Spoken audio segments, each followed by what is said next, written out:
Jérôme. Christophe. C'est vrai? Quel honneur pour nous. On a voulu partir sur une démarche de développement local et donc on a ciblé un quartier, on a vu des partenaires qui étaient prêts à nous aider et donc ce quartier c'était le Luth à Gennevilliers avec la paroisse du quartier. En arrivant on m'avait dit oh bah vous venez mais c'est pas forcément le bon endroit parce qu'il y a déjà plein de choses. Le curé de l'époque il me disait soit tu vas réussir à faire une action, je sais pas, pour les blacks ou pour les jeunes ou pour les personnes âgées et il n'y aura rien de nouveau. Soit on arrivera à faire une action qui mêle les différents publics, ce qu'on peut appeler du vivre ensemble, tout ce qu'on veut. Et à partir de là, ce sera quelque chose de nouveau sur le quartier, quoi. Je pense pas qu'il passe, c'est de l'annonce, mais je pense pas qu'il passe. Avant, il n'y avait aucune présence du secours catholique dans ce quartier-là. Et le choix qui a été fait de ma part, c'était d'y aller seul. Parce que l'objectif derrière, c'était comment le groupe peut se réapproprier le projet. Donc plus on est nombreux à venir de l'extérieur, plus ça va coincer.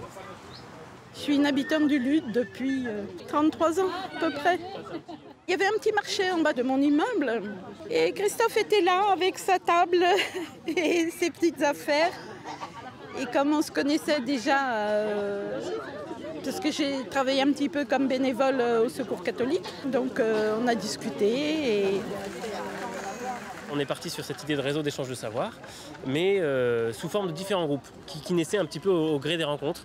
Donc il se trouve qu'une journée, j'ai parlé à un animateur de club jeune qui me disait « Oh, les jeunes connaissent très mal leur religion, il faudrait qu'on puisse vraiment leur en parler ». Donc ce groupe-là s'est créé, la rencontre inattendue, et il s'insère dans Réciprocité. Réciprocité, c'est l'association où il y a les différents groupes projets, quoi. Et donc dans les groupes projets, il y a la rencontre inattendue, il y a un groupe qui a été lancé par un couple qui voulait faire des repair cafés, donc c'est un endroit où on apprend à réparer tout ce qui est électroménager, vélo, textile, enfin bref. Et un groupe d'échange de savoir, donc c'est un samedi tous les 2 mois où on appelle 5 personnes qui viennent offrir un savoir aux autres, avec bientôt à venir un futur café associatif. J'ai connu Christophe il y a 3 ans et demi, parce qu'il est venu me présenter du coup sur l'association Réciprocité. Il m'a parlé surtout de cet échange lié aux convictions. J'avais 3-4 résidents qui étaient intéressés, qui ont commencé à participer. Et moi, j'ai participé d'abord en tant que responsable. Le fait d'avoir un prêtre méthodiste, d'avoir quelqu'un de la mosquée qui vient échanger sur les différentes pratiques, au fur et à mesure, je suis devenue une assidue du groupe. Et on a fait aussi quelques ateliers avec Réciprocité. On avait une bénévole qui venait faire des ateliers avec les enfants aussi sur la résidence. Et après, on fait aussi des échanges. On a fait un échange sur le jardin. Ça a été vraiment l'occasion de pouvoir ouvrir la résidence vers l'extérieur. Ce n'est pas la seule activité qu'on fait vers l'extérieur, mais ça a été un plus. Je suis venue à la rencontre inattendue parce que je voulais connaître des choses de chaque religion, puisque moi, je suis athée. On a fait un forum sur le bonheur. L'année suivante, on a fait un ciné-débat. Et cette année, on ne savait pas trop quoi faire. Et ben voilà. Moi, des fois, on m'interpelle en me disant oui, il y a des problèmes, notamment, je sais pas, avec les enfants ou le porc, pas de porc, enfin toutes des questions, voilà, j'allais dire de société. Et on leur explique qu'il y a plein de choses qui se font et heureusement qu'il y a ces rencontres et ces associations qui participent à ça parce que c'est vraiment intéressant. Les gens ils pensent qu'on occulte ces questions alors que ce n'est pas le cas et que justement le fait que ce soit des religieux qui prennent, qui prennent en main ces questions, c'est super important. Ça montre toute la volonté d'une démarche positive et de travailler tous ensemble. Je trouve que le travail il est bien fait et puis il est structuré. C'est bien organisé, il y a toujours des thématiques, puis on rencontre des gens formidables, dévoués et formidables. Donc voilà. Tout à l'heure j'ai interpellé Ibtissam sur une question qu'une habitante m'a interpellé sur des questions de ce qui se passe en ce moment, un peu entre les enfants, etc. Et je lui ai dit il faut que tu m'aides parce que voilà, c'est un vrai appui. Puis comme il y a un climat de confiance qui s'est créé, c'est une aide mutuelle en fait. Ce groupe permet de créer des échanges pour que les personnes puissent justement partager leurs convictions propres et puis pour le coup apprendre à mieux se connaître et je l'espère à mieux s'apprécier. J'ai eu la chance de pouvoir arriver au sein de ce groupe parce que je fais partie de l'association, des 2 associations culturelles et cultuelles de la mosquée de Gennevilliers. Et en même temps, je suis là aussi à un titre personnel parce que ça me permet de me construire aussi, quoi. Des temps comme celui-là, faut les accueillir dans la gratuité parce qu'effectivement, on se dit tiens, ben, on va y aller au parc des Sévines, on va rencontrer un peu les amis. C'est vrai qu'Iptissem, on se connaît depuis un certain temps. On s'était rencontrés pour d'autres occasions. Hein. Et bon voilà, se dire d'où on vient, qu'est-ce que tu fais, quelles sont tes activités, comment tu organises ton temps, etc. Qu'est-ce qui compte pour toi?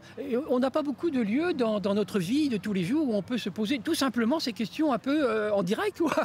Ça paraît un peu tout bête, mais pourtant c'est ce qui fait l'essentiel. Réciprocité, eh bien, à aider à mettre cela en place dans notre quartier du Luth en particulier. Bon, il a fallu du temps, hein, puis la confiance, un peu de responsable. Moi, je ne fais pas partie directement de réciprocité, mais je suis là à des moments où je suis invité et je me réjouis vraiment de ce qui a été mis en place. Quoi. On n'est pas dans la recherche métaphysique, hein, mais vraiment, y a une cloison qui s'ouvre et disons à partir de là, il y a des choses qui se mettent en place. Voilà, au-delà des appartenances culturelles et je sais pas. C'était aussi le pari d'aujourd'hui de se dire là on va aller à la rencontre des gens. D'habitude on mettait en place des rencontres où les gens venaient dans un lieu plus ou moins fermé, dans une salle municipale, dans un cinéma. Là non, on s'est dit on va aller à la rencontre des gens et pour vraiment donner du sens à cette rencontre inattendue. Et d'ailleurs les retours des personnes aujourd'hui c'était ça, mais c'est intéressant ce que vous faites et puis on a pu l'occasion effectivement de discuter avec les gens, d'échanger. Ce qu'apporte aussi le réseau d'échange de savoir, c'est l'idée que chacun, même si je ne le connais pas, il peut m'apporter quelque chose, il a une richesse parce que forcément il a des savoirs. Et donc c'est cette idée de voir l'autre, non pas comme, alors si c'est une personne accueillie, comme quelqu'un qui a des besoins, si c'est un bénévole, c'est quelqu'un qui a des ressources, mais peu importe, universellement, tu as forcément des besoins, des ressources, et comment on les intègre dans notre projet. Et ça, je pense que c'est l'élément le plus important de dépasser, parce qu'au sein de réciprocité, toutes les personnes du réseau sont membres. Et donc ils peuvent soit être offreurs à un moment, soit demandeurs à un autre moment. En tout cas, ils savent qu'ils sont les deux. Et je trouve que c'est très important aussi dans la construction du projet. Quoi. On a vraiment souhaité ce moment depuis longtemps de la préparer. On est content, ça accroche. J'ai entendu parler de cette rencontre inattendue qui se faisait et donc j'ai souhaité naturellement y adhérer parce que j'ai trouvé vraiment l'esprit et l'idée très très très intéressante. Et depuis maintenant près de 3 ans, je suis avec Christophe et les autres. Il n'y a de Dieu que Dieu. Après, on demande pardon à Dieu, on fait un travail de groupe. On a un travail d'éducation, alors dire que c'est le vivre ensemble qui prévaut à tout niveau. On est frères en humanité, après on peut être frères en religion ou pas, on peut être frères en je ne sais quoi, mais on est toujours frères en tant qu'humains. Et à partir de là, on doit se respecter. Il y a je sais pas comment dire, une sorte d'énergie que moi je trouve très sympa et qui me fait dire qu'effectivement on arrive à croiser des personnes différentes quand on voit dans des réunions voilà, des jeunes, des vieux, de toutes les couleurs, de toutes les confessions. C'est là où je me dis tiens, il y a quelque chose qui se joue. Quoi. Et peu importe l'objet de la réunion, à partir du moment où on a autant de richesses autour de la table, on sait qu'on va pouvoir créer quelque chose de différent.